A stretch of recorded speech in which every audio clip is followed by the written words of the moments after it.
Lionel মেসিকে দেখতে না পাওয়ার ক্ষোভের আগুনে জ্বলছে যুব ভারতী ক্রীড়াঙ্গন। কারি কারি টাকা দিয়ে টিকিট কেটে ভোররাত থেকে ঘন্টার পর ঘন্টা লাইনে অপেক্ষা করেও ঈশ্বরের দর্শন প্রাপ্তি অধরা। আর সেই আগেই দুঃখে ময়দানে আছড়ে পড়েন বিক্ষুব্ধ জনতা।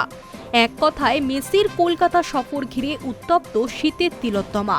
দুমদুমার পরিস্থিতি বললেও অত্যুক্তি হয় না।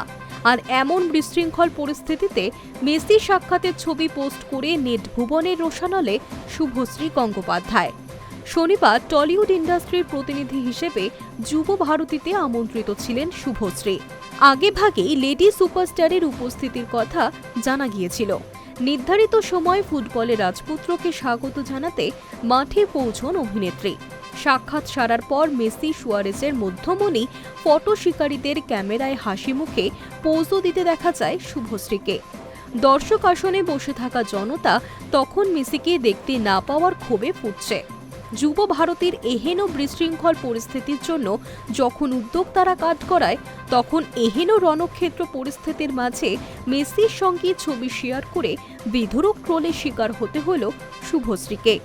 অভিনেত্রী শেয়ার করা হাসি খুশি ছবি দেখে মেসি ভক্তদের রাগের পারদ আরও চলল বললেও অত্যুক্তি হয় না।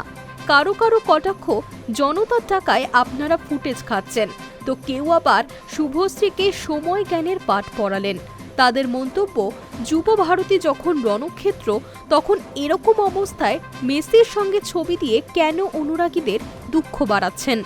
কেউ কেউ আবার শুভশ্রীর উদ্দেশ্যে প্রশ্ন ছুড়েছেন, আপনি ফুটবল খেলা দেখেন বা বোঝেন? একাংশ আবার উদ্যোক্তা বা অভিনেত্রীকে একসঙ্গেই কাঠগড়ায় রেখে তোপ দেখেছেন, জনতার চাঁদায় ফুর্তি হচ্ছে। এহেন নানা মন্তব্যের ভিড় নেট ভুবনে। প্রসঙ্গত, শনিবার নির্ধারিত সময়ে যুব ভারতী স্টেডিয়ামে পৌঁছন মেসি, কিন্তু আয়োজক সহ অন্যান্যদের ভিড়ে এবং ছবির বায়ানাক্কায় কার্যত ঢাকা পড়ে যান মেসি।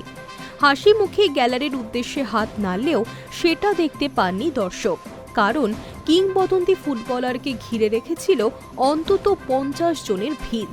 এদিকে মেসিকে দেখতে না পাওয়ায় ক্ষোভের আঁচ করতে পেরেই সম্ভবত নির্ধারিত সময়ের আগেই তাকে মাঠ থেকে বের করে নেন আয়োজকরা।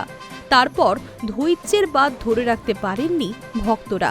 কেউ কেউ মাঠে বোতল ছুঁড়ে, কেউ বা চেয়ার ব্যারিকেড ভেঙে পোস্টার পরিয়ে ক্ষোভ প্রকাশ করা শুরু করেন। Hi news network.